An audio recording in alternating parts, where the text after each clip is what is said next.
Assalamualaikum warahmatullahi wabarakatuh. Halo hai semuanya.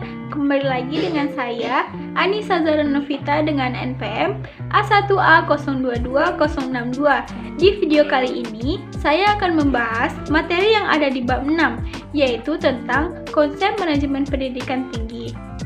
Materi yang akan dibahas di sini ada 5. Yang pertama yaitu konsep dasar pendidikan tinggi dan perguruan tinggi. Yang kedua, penyelenggaraan pendidikan tinggi. Yang ketiga, manajemen perguruan tinggi. Yang keempat, dimensi makna perguruan tinggi. Dan yang terakhir, perguruan tinggi dan tantangan globalisasi. Yuk simak materinya. A. Konsep dasar pendidikan tinggi dan perguruan tinggi.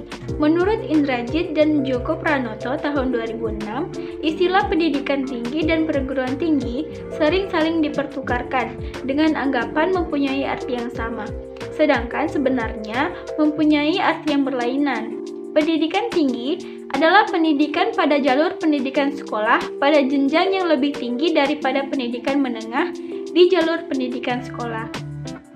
1. Konsep pendidikan tinggi. Menurut Peraturan Pemerintah RI Nomor 60 Tahun 1999 tentang Pendidikan Tinggi, tujuan pendidikan tinggi adalah A. Menyiapkan peserta didik menjadi anggota masyarakat yang memiliki kemampuan akademik atau profesional yang dapat menerapkan, mengembangkan, atau memperkaya hasanah ilmu pengetahuan, teknologi, dan kesenian. B. Mengembangkan dan menyebarluaskan ilmu pengetahuan, teknologi, atau kesenian, serta mengupayakan penggunaannya untuk meningkatkan taraf kehidupan masyarakat dan memperkaya kebudayaan nasional. 2. Konsep perguruan tinggi. Perguruan tinggi menyelenggarakan pendidikan tinggi atau pembelajaran, penelitian, serta pengabdian kepada masyarakat. Pendidikan tinggi merupakan kegiatan dalam upaya menghasilkan manusia terdidik seperti kriteria yang sudah disebutkan. Penelitian merupakan kegiatan telaah, taat kaidah dalam upaya menemukan kebenaran atau menyelesaikan masalah dalam ilmu pengetahuan, teknologi, atau kesenian. Perguruan tinggi dapat berbentuk akademi, politeknik, sekolah tinggi, institut, dan universitas. Pengertian dari masing-masing satuan pendidikan tersebut adalah A. Akademi. Akademi menyelenggarakan program pendidikan profesional pada satu atau sebagian cabang ilmu pengetahuan, teknologi, atau kesenian tertentu. B. Politeknik. Politeknik di sini menyelenggarakan program pendidikan profesional pada beberapa bidang pengetahuan khusus atau perguruan tinggi yang menyelenggarakan pendidikan vokasi. C. Sekolah tinggi. Sekolah tinggi menyelenggarakan program pendidikan akademik atau profesional dalam lingkup satu disiplin ilmu tertentu. D. Institut menyelenggarakan program pendidikan akademik dan profesional dalam sekelompok disiplin ilmu pengetahuan, teknologi, atau kesenian. E. Universitas menyelenggarakan program pendidikan akademik dan profesional dalam beberapa disiplin ilmu pengetahuan, teknologi, dan kesenian tertentu. B. Penyelenggara pendidikan tinggi.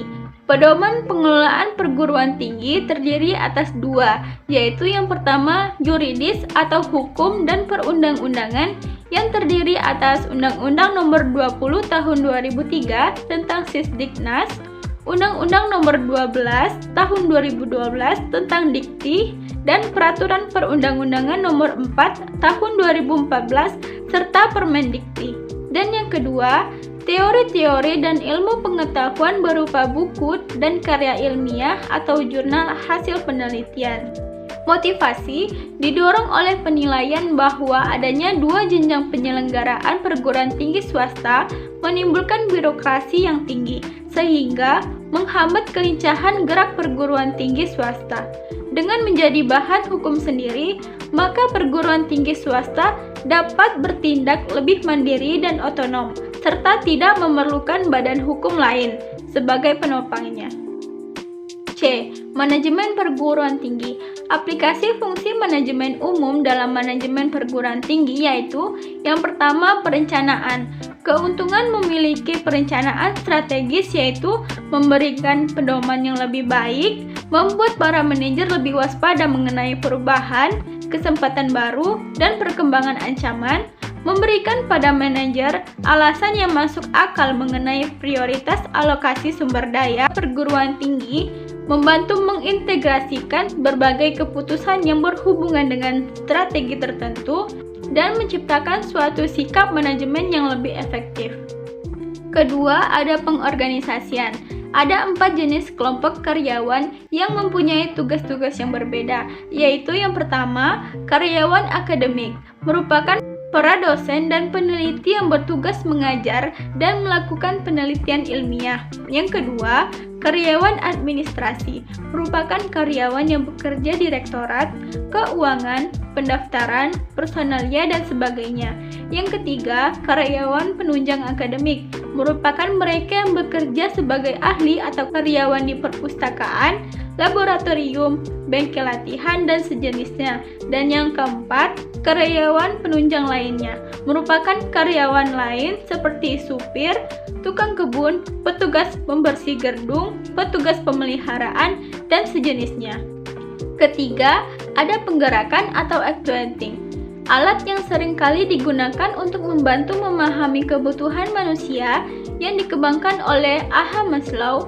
5 tingkat kebutuhan dasar manusia, yaitu yang pertama, kebutuhan fisiologis, harus dipenuhi terlebih dahulu sebelum semua kebutuhan yang terpenuhi. Yang kedua, kebutuhan keamanan, berupa pakaian, tempat tinggal, dan lingkungan yang menjamin keamanan. Yang ketiga, kebutuhan afeksi. Yang keempat, kebutuhan penghargaan, bentuk kebutuhan penghargaan diri, rasa keberhasilan, dan pengakuan dari orang lain. Dan yang kelima, kebutuhan aktualisasi diri, rasa pemenuhan diri, yaitu sumbangan optimalnya pada sesama manusia, suatu realisasi penuh atas potensi diri manusia.